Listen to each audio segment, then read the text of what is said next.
Thanks for watching. Don't forget to like, comment, share and subscribe to Mufti Tariq Masood, famous scholar. سب سے پہلے قرآن کی آیت ہے 29ویں پارے میں بھی ہے, 28 اس میں قد افلح المؤمنون جو سورہ مومنون ہے اس میں بھی ہے کہ اللہ نے فرمایا زوجہ کے علاوہ کوئی بھی راستہ اختیار کرتا ہے فاولئک ھم العادون. اور اس میں الفاظ دیکھو فمن ابتغى وراء ذلک. ذالک جو ہے نا یہ بلاغت ہے. ذالک اس میں اشارہ ہے, جب ہاتھ سے اشارہ کرتے ہیں نا اس وقت کہا جاتا ہے. گویا اللہ تعالیٰ آپ کو آپ کی زوجہ کی طرف اشارہ کر کے کہہ رہا ہے کہ یہ جو بیوی ہے نا, بیوی کے یہ والا آپشن, اس کے علاوہ آپ کے پاس کوئی دوسرا آپشن نہیں ہے. کوئی اشارہ کر دیا. اس میں اور بلاغت ہے کہ یہ اسی میں بند ہے, آپ کے پاس اپنی خواہش پوری کرنے کے باقی تمام دروازے بند. وراء ذلک اللہ نے فرمایا یہ جو راستہ میں بیان کر رہا ہوں یہ اشارہ کر دیا الا علی ازواجہم او ما ملکت ایمانہم. تو بہت زیادہ غلو ہے اس آیت میں, مبالغہ ہے یہ بتانے کے لیے کہ تمام راستے اس کے علاوہ بند ہیں. دوسرا قرآن میں سورہ نور کی جو آیتیں ہیں وَلْيَسْتَعْفِفِ الَّذِينَ لَا يَجِدُونَ نِكَاحًا, جو نکاح نہیں پاتے, موجود نہیں پاتے نکاح, انہیں چاہیے کہ پاک دامنی کے ساتھ رہیں. وہ یہاں بھی ہے. اور نکاح موجود نہ پانے کا مطلب کیا ہے کہ آپ کی مالی حیثیت ایسی ہے کہ اس کے حساب سے آپ کو کوئی رشتہ دینے کے لیے تیار نہیں ہے. تیسری آیت 5ویں پارے کی ابتدائی آیتیں ہیں, اس میں اللہ نے فرمایا کہ جو آزاد عورت سے نکاح کی طاقت نہیں رکھتا وہ کسی کی باندی سے نکاح کر لے. تو اب باندیاں تو نہیں ہیں, مطلب قرآن کا حاصل یہ ہے کہ اپنا معیار نکاح میں گرا دے, نقصان کرے اپنا, کوئی بات نہیں ہے, لیکن پھر بھی دوسرے راستے ان کو اختیار نہیں کر سکتا. تو اس لیے اگر آپ کے پاس پیسے نہیں ہیں, کوئی نکاح کے لیے تیار نہیں ہے, اپنا معیار آپ گرائیں, آپ کو دوسرے راستوں ہینڈ پریکٹس اور اس جیسے بے حیائی کی آپ کو اجازت, نہ زنا کی طرف نہ کسی اور راستے کی طرف جانے کی اجازت ہے. یہ تیسری دلیل ہو گئی کہ نکاح کا معیار آپ کو گرانا پڑے گا اپنا. اور رہا یہ مسئلہ کہ یہ کیسے ہو سکتا ہے, میرا تو اسٹینڈرڈ ہے, تو بھائی دنیا کو مسافر خانہ سمجھو, تو اسٹینڈرڈ گیا تیل لینے, ٹھیک ہے نا, اچھے سے اچھے کی تلاش کریں لیکن برائی سے تو اچھا ہے نا. حضرت عبداللہ بن عباس رضی اللہ عنہ سے روایت ہے کہ ایک شخص آیا, اس نے کہا کہ میں ہاتھ سے اپنے آپ خواہش پوری کرتا ہوں, ایک روایت ہے. تو حضرت عبداللہ بن عباس نے نفرت سے منہ پھیر لیا اور فرمایا کہ تو باندھی رکھ لیتا یہ تیرے لیے زیادہ بہتر. تو یہ تیسری دلیل ہو گئی. چوتھی دلیل صحیح حدیث ہے حضرت عثمان بن مظعون رضی اللہ تعالی عنہ کی. وہ فرماتے ہیں ہم سفر میں ہوتے تھے, بیوی سے دوری ہم پہ بہت شاق گزرتی تھی, ظاہر ہے زنا میں پڑنے کا خطرہ تھا. تو ہم نے نبی سے اجازت لی کہ ہم اپنے آپ کو خسی کر دیں, اپنی جو خواہش ہے وہ کیا کر دیں, ختم, کوئی ایسی دوا کھائیں, کچھ بھی کر لیں, آج کل آپریشن بھی ہوتا ہے. تو لو اجازنا لاختصینا, حدیث کے الفاظ ہے, اتنی ٹینشن میں تھے ہم کہ اگر نبی ہمیں اجازت دیتے تو ہم اپنے آپ کو خسی کر لیتے, لیکن نبی نے اس کی پرمیشن نہیں دی. اب دیکھو صحابی رسول اتنی شدید ٹینشن میں بھی اس کا حل یہ نہیں تلاش کر رہے کہ ہاتھ سے اپنے آپ کو مطمئن کر لیں, اتنی شدید ٹینشن میں بھی. اگر اس کی اسلام میں ذرہ برابر بھی گنجائش ہوتی تو ذرا سا تو اشارہ ملتا نا, صحابہ کر لیتے یا ان کو اشارہ دے دیا جاتا کہ بھائی اپنے آپ کو خسی کرنے کے پر آ گئے ہو, اپنی اللہ کی تخلیق کو تبدیل کر رہے ہو, تو اس سے بہتر ہے کہ تم اپنی تسکین کر لو اس طریقے سے. اس کی پرمیشن کا کہیں تذکرہ نہیں ملتا. اس کا مطلب ہے کہ اس نبی نے وہاں کیا فرمایا صحابی کو, نہانا عن التبتل, نبی نے فرمایا نکاح سے دور بھاگنے سے منع کیا. تو فرمایا نا نا نا نا نا تزوج الودود الولود, فرمایا یہ اللہ نے خواہش اس لیے رکھی ہے کہ تم نکاح کی طرف کیا ہو جاؤ, مجبور ہو جاؤ. یہ کتنے دلائل ہو گئے, بولو نا بھائی, 4 دلائل ہو گئے. اور بھی بہت کچھ ہے اس پہ بولنے کے لیے, میں مختصر بات سمیٹ رہا ہوں. اصل میں لوگ جو یہ کہتے ہیں نا کہ یار ہم مجبور ہیں تو کیا کریں, ہم یہ تو خواہش اتنی جب مسلط ہو جاتی ہے ہمارے اوپر, یہ تو اس سے جسم کو بھی نقصان ہوتا ہے, مینٹلی بھی آدمی ڈسٹرب ہوتا ہے. تو یاد رکھو یہ اللہ نے آپ پر اتنی زبردست خواہش اس لیے مسلط کی ہے تاکہ آپ نہ چاہتے ہوئے بھی شادی پر مجبور ہو جائیں, اور شادی میں فطرت آپ کے دلائل ماننے کے لیے تیار نہیں ہے. یہ جو آتے ہیں میرے پاس پیسے نہیں ہے تو ایکچولی ابھی ایجوکیشن, ایکچولی ابھی یہ, فطرت اس چیز سے متاثر نہیں ہے. فطرت کہتی ہے آپ کے دلائل کیا ہیں, غلط ہیں. اگر یہ اللہ مسلط نہ کرتے نا مردوں پہ یہ شہوت, تو میرا خیال ہے کوئی 70 سال میں جا کے بھی لوگ شادی نہ کرتے. تو قدرت کا ایک نظام ہے, قدرت ایک سسٹم کے تحت لوگوں کو چلانا چاہتی ہے. اس کا فائدہ یہ ہوگا کہ آپ نہ چاہتے ہوئے کم خاندان کی لڑکیوں سے شادی پر مجبور ہوگے, ان کو گھر ملے گا. اگر مشزنی کی اجازت دے دی جائے, مجھے تھوڑی لینگویج صاف استعمال کرنی پڑ رہی ہے, بہت معذرت, مجبوری ہے, اگر اس کی اجازت دے دی جائے تو لوگ نکاح میں کیا کریں گے؟ تاخیر. نقصان کس کا ہوگا؟ لڑکیوں کا. لڑکیاں بھی پھر ہینڈ پریکٹس کریں گی, جو کہ کر رہی ہیں, وہ بھی مجبور ہوں گی. تو اسلام نے آپ پر, اللہ نے آپ کے اوپر یہ شہوت اسی لیے مسلط کی ہے کہ یہ آپ کا یہ آپشنل نہیں رہے نکاح, بلکہ آپ کی باڈی کی ریکوائرمنٹ بن جائے کہ بھئی یہ تو کرنا ہی کرنا ہے. اور اس کا فائدہ کس کو ہوگا؟ عورت کو. بات آ رہی ہے سمجھ میں؟ اس کا گھر بسے گا. تو اگر اس کی اجازت دے دی جائے, بھائی ایجوکیشن کا ہے بھی, تو تعلیم ہے بھی, تو ایکچولی تو نتیجہ لڑکیوں کا کیا ہوگا؟ بیڑا غرق ہوگا, جو کہ ہو رہا ہے. آپ کہہ سکتے ہیں وہ بھی تعلیم حاصل کریں, ہم بھی حاصل کریں, تو بات یہ کتنی تعلیم حاصل کر لیں گی؟ اور اگر کر بھی لیں گی تو فطرت کا کوئی آلٹرنیٹ نہیں ہوتا, نیچر کا متبادل نہیں ہے. جو چیز آپ کی باڈی کی ریکوائرمنٹ ہے اس کو بہرحال پورا کرنا ہے. دیکھو, اگر آپ کے پاس ایجوکیشن کی وجہ سے کھانے کا ٹائم نہیں ہے, آپ مصروف ہیں جس کی وجہ سے کھانے کا ٹائم نہیں ہے, تو کیا پیٹ آپ کو بھوک لگانا چھوڑ دے گا؟ ہے بھائی؟ یا کوئی ڈاکٹر یہ فتویٰ دے دے گا کہ چونکہ آپ کے پاس کھانے کا ٹائم نہیں ہے لہذا آپ اگر نہیں بھی کھائیں گے تو صحت کو نقصان نہیں ہوگا؟ کوئی بھی سمجھدار ڈاکٹر ہوگا وہ کہے گا بھائی آپ کے پاس ٹائم ہو یا نہ ہو, آپ کے باپ کو بھی کھانا پڑے گا آپ کو, ورنہ باڈی کا نقصان ہوگا. تو یاد رکھو, جس طرح روٹی ضروری ہے مرد کے لیے, اسی طرح عورت, اور عورت کے لیے اسی طرح مرد ضروری, باڈی کی ریکوائرمنٹ ہے. تو اسلام چونکہ نیچر کے خلاف نہیں چلاتا آپ کو, اس لیے اسلام نے تمام راستے بند کر دیے خواہش پوری کرنے کے, کیونکہ وہ سارے ان میں سے کوئی بھی نیچرل نہیں ہے. صرف ایک ہی نیچرل ہے کہ مرد کا کانٹیکٹ عورت سے اور عورت کا مرد سے, اس کے علاوہ کوئی نیچرل نہیں ہے. ہاں, ایک آخر میں بات ضرور کہوں گا. ڈاکٹر ذاکر نائک صاحب, اللہ ان کی عمر میں برکت دے, انہوں نے یہ کہا ہے کہ زنا سے بچنے کے لیے اگر کوئی یہ عمل کرتا ہے تو شاید مستحب ہو. تو یہ بھی ایک اصول یاد رکھیں, بڑی برائی سے بچنے کے لیے اگر کوئی چھوٹی برائی کرتا ہے تو ہم یہ تو کہیں گے کہ یار چلو بڑی سے بچ گیا, لیکن اس چھوٹی کو بھی برائی ہی کہا جائے گا. کوئی اگر ہیروئن کا عادی ہے, ہم اسے ہیروئن چھڑوانے کے لیے چرس پہ لے آتے ہیں کہ یار چلو اس سے تو بچے گا نا, اب ایک دم تو نہیں چھوڑ سکتا. تو یہ اس عمل کی یوں تو تعریف کی جائے گی کہ یار چلو اس برائی سے بچ گیا, لیکن اس کی بیس پہ چرس کو آپ یہ کہہ دیں, شروع کر دیں کہ چرس جائز ہے یا وہ بھی کوئی افضل چیز ہے, اس کی پھر بھی اجازت نہیں ہوگی. تو اصل راستہ یہی ہے کہ کسی کو زنا کا خطرہ ہے, بھاگے وہاں سے بس, اور وہ کس کی طرف لپکے؟ نکاح کی طرف لپکے, معیار اپنا گرائے.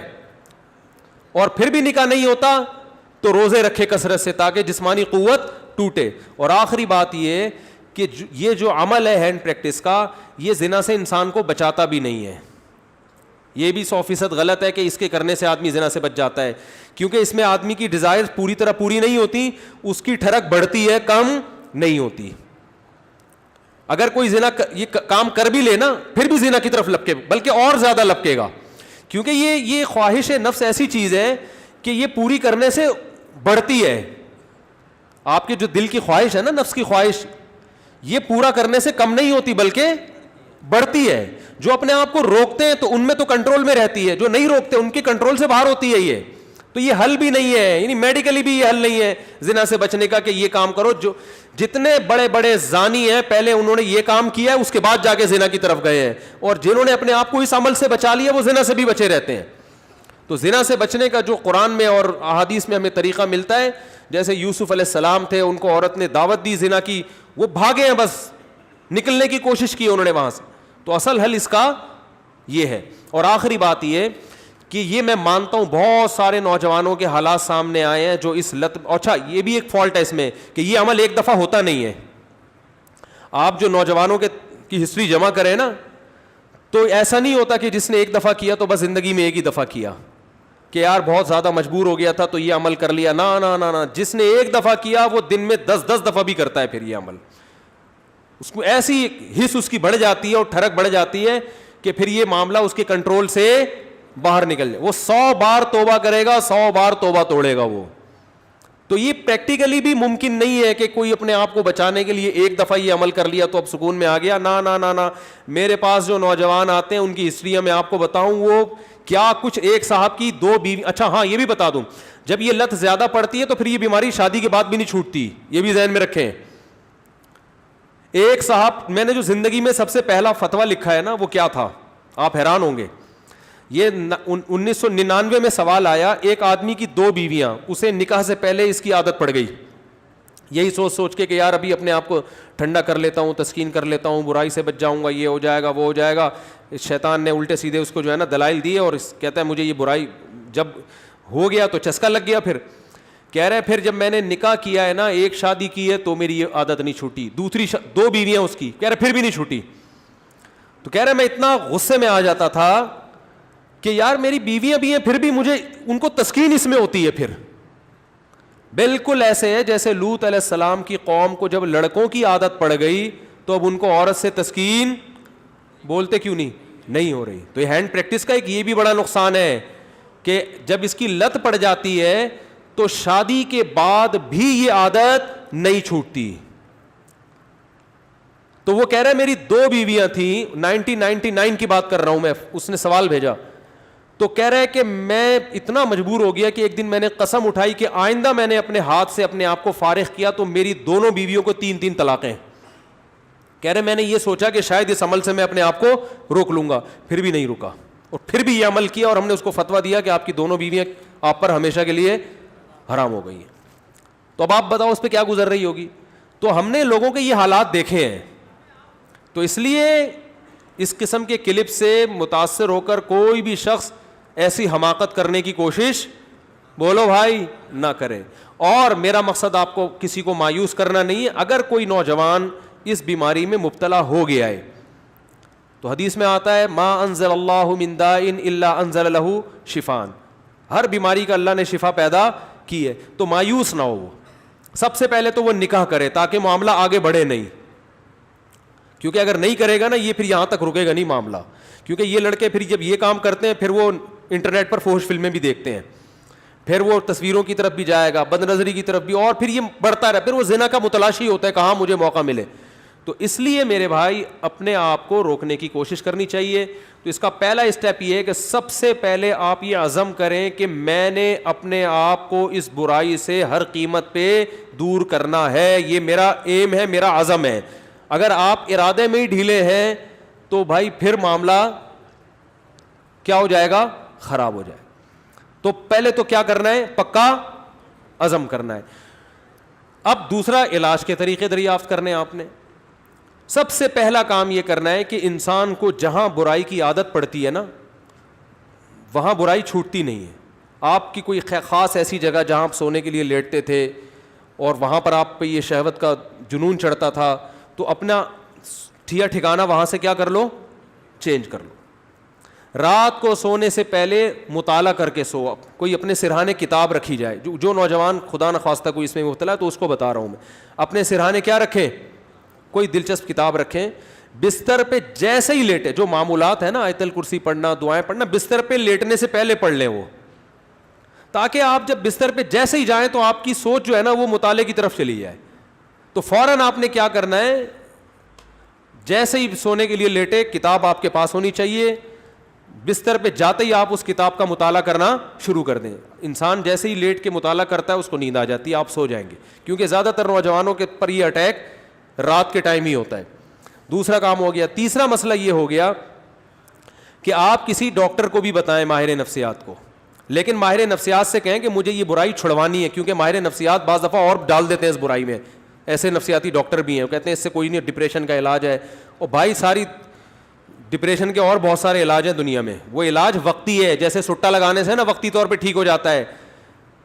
تو اب یہ بیوقوفی ہے نا کہ سٹے لگا لگا کے ڈپریشن کا علاج, اس سے ڈپریشن بڑھتی ہے, کم نہیں ہوتی. وقتی کم ہوگی, اگلے دن اس سے بڑا اٹیک ہوگا آپ کے اوپر, سارا دن پھر یہی کرتا رہے گا. ایسے ایسے لڑکے آ کے بتاتے ہیں کہ آدمی حیران ہوتا ہے, یار تمہاری ہڈیوں میں اتنا جوس کہاں سے آیا, تم مر کے ختم ہو جاؤ گے اللہ کے بندو. تو وہ یہی کرتے رہتے ہیں ڈپریشن. تو ماہر نفسیات بھی الو سب کچھ سب کو نہیں پتا ہوتا. تو ماہر نفسیات سے بولیں کہ مجھے یہ برائی چھڑوانی ہے ایسی کی تیسی, آپ کی باقی افلاطونیاں بقراتیاں اپنے پاس رکھو, آپ یہ برائی مجھے کیا کرنی ہے.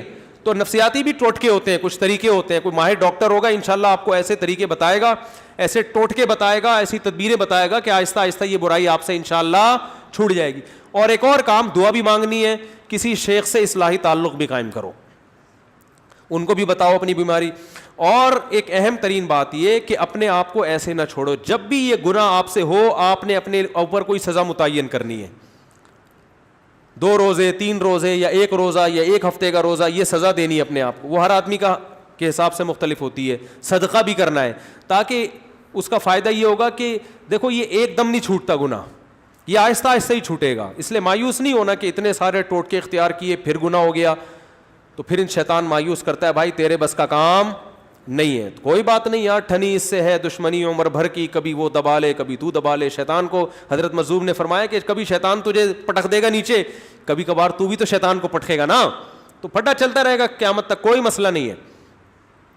تو کیا کرنا ہے, جب بھی یہ گناہ ہو جائے 2 رکعت پڑھ کے توبہ کرنی ہے, اللہ سے معافی مانگنا ہے, اور اپنے آپ کو کوئی سزا دینی ہے صدقہ کے ذریعے یا روزے کے. سب سے بہتر سزا روزہ ہے, صدقے سے اتنا فائدہ نہیں ہوتا, روزے سے اس میں زیادہ فائدہ ہوتا ہے. تو روزہ رکھے, کیونکہ نفس کو خوش کیا ہے تو اپنے نفس کو جب تکلیف دے گا بھوکا پیاسا رکھے, تو یہ اس میں نفس کو جو ہے نا, آپ کے جو دل ہے اس کی چاہتوں کو چترول لگتے ہیں ٹائٹ طریقے سے روزہ رکھنے سے. تو اپنے من کو خوش کیا نا اس نے حرام طریقے سے, تو روزہ رکھ کے اپنے من ہی کو ٹینشن دے گا یہ. تو روزہ رکھنا بہت زبردست اس کا ایک علاج ہے. تو کیا کرنا ہے, جب بھی یہ جرم ہو جائے تو روزہ رکھ کے اس کی تلافی کرنی ہے. اس کا پھر نہیں بھی چھوٹتا تو ٹینشن نہیں لینی, آپ نے اپنے قوائف پورے کر دیے. اور آخری بات یہ کہ روزانہ ایکسرسائز کا معمول بناؤ. جب آپ صبح جاگنگ کرو گے, شام کو جم جاؤ گے, تو پھر آپ دیکھو گے ڈولے شولے نکل رہے ہیں اور جناب طاقت آ رہی ہے, تو نفسیاتی طور پر انسان پھر غیر اخلاقی سرگرمیوں سے دور ہو جاتا ہے خود بخود, کہ یار میں ایک طرف اتنا اپنی باڈی کا خیال کر رہا ہوں, اسی طرف اپنی صحت کو برباد کر رہا ہوں میں, ہے بھائی. اب میری ساری انرجی جو یوٹیلائز ہو رہی ہے تو ناجائز چیزوں میں ہو رہی ہے. تو یہ لاشعوری طور پر جب انسان مفید کاموں کی طرف آتا ہے تو نیگیٹو سوچ اس کی خود بخود, بولتے کیوں نہیں بھائی, کبھی کسی ہیروئنچی کو جم جاتے ہوئے دیکھا آپ نے؟ وہ نہیں جاتا, کہتا ہے ابے جاؤ باڈی کی ایسی کی تیسی, مزہ تو آ رہا ہے نا چھٹا لگانے میں. تو جو جم جائے گا وہ ہیروئن نہیں پیے گا, جو ہیروئن پیے گا وہ جم نہیں جائے گا. تو اسی طرح جم جانے والے بھی اکثر ان برائیوں سے بچ جاتے ہیں, اور اس برائی سے بچنے کا بہت فائدہ ہے دنیا میں بھی آخرت میں بھی. دنیاوی فائدے کیا ہیں وہ پھر کبھی اس انشاءاللہ کسی اور وقت بتائیں گے, اخروی فائدے تو ہیں ہی بہرحال. لیکن میں نے آپ کو بتایا اس میں مایوس نہیں ہونا, یہ چیزیں جلدی نہیں چھوٹتی. ایک چیز کی لت اگر پڑ چکی ہو تو پھر ٹائم لگتا ہے چیزوں کو چھوٹنے میں, لیکن لڑتے رہنا ہے زندگی بھر. ہتھیار ڈال کے بیٹھنا نہیں ہے کہ نہیں بھائی اب تو ڈاکٹر فلاں نے بھی کہہ دیا تو فلاں ڈاکٹر نے بھی. ایک لڑکے کو ڈاکٹر نے خود اس مرض میں ڈالا ہے, وہ بچتا تھا ان چیزوں سے, ڈاکٹر کے پاس گیا, ڈاکٹر نے کہا کوئی حرج نہیں ہے اس میں کر لو, کوئی میڈیکلی کوئی نقصان نہیں ہے.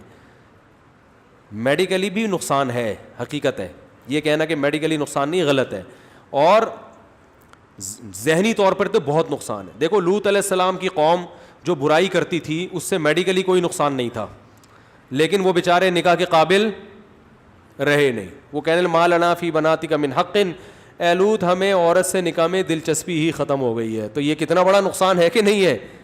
تو جو لوگ لڑکوں کے عادی ہو جاتے ہیں ان کو عورت میں دلچسپی ختم. اب میڈیکلی تو سب کچھ صحیح ہے, آئرن بھی صحیح ہے اور جناب پوٹاشیم میگنیشیم سب کچھ صحیح ہے, تو باڈی کو تو کچھ بھی نہیں ہوا, کھوپڑی آؤٹ ہو گئی. تو یہ جو حرکت ہے نا ہینڈ پریکٹس, اس سے بھی انسان مینٹلی کیا ہو جاتا ہے, بہت ڈسٹرب ہوتا ہے, جس سے جو نیچرل ایک پروسیس قدرت نے رکھا ہے, خدا نے رکھا ہے, وہ بہت برے طریقے سے متاثر ہوتا ہے اس عمل سے. تو اس لیے اپنے آپ کو ان تمام ایکٹیویٹیز سے بچا کے رکھنا چاہیے. اور پاک دامنی والی زندگی وہ یہی ہے کہ جلد سے جلد, میں تو کہتا ہوں لڑکا بالغ ہو, ماں باپ کو چاہیے فوراً شادی کر دو اس کی, اس طرف اس کو آنے ہی نہ دو.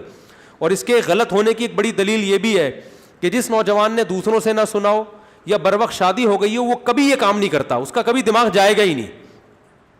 یہ خود اس کی علامت ہے کہ یہ نیچرل نہیں ہے یہ. تو اللہ تعالیٰ سب کی حفاظت فرمائے.